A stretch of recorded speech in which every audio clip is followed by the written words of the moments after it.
one shot full dose ajandaro pale. I sound cheerful, but I'm not cheerful.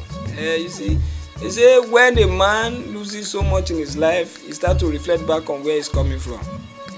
You know, at my age, I've already almost reached the climax and the exit. So I don't worry about life. I don't worry about the strike, fuel increase. I don't worry about any problem. I only worry about certain performances that I can no longer live up to as a man. But that's my own problem. It's not your problem. Now, a friend of mine went to the burial.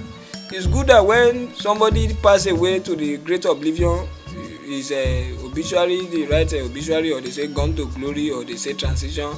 But when you now view the cause of the transition, it depends on whether you should be happy or sad.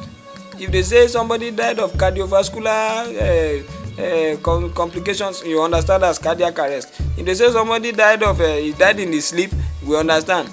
But this my friend, you can imagine it was the children in the neighborhood that killed my friend, and they did not know. So I'm going to advise that you should please talk to your walls to be careful on what they play with.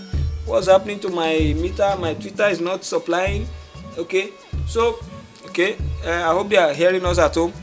So I ban my children. They should not play with these children again, because before you know, they might do the same thing to me. Yes, they might do the same thing to Papa. You see, my dear young old friend was sitting at his backyard.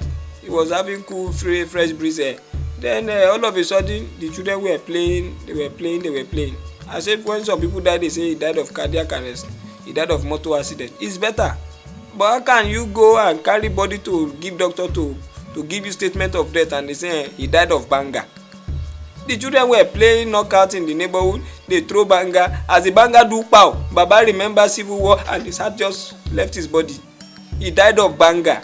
So how do I tell our colleagues in Yankee when I send email this night that our friend Babatunde, he died of banga? How can I write that? I don't know. Maybe somebody give me a suggestion on what to write. He died of banga. Oh, girl. Say nonsense.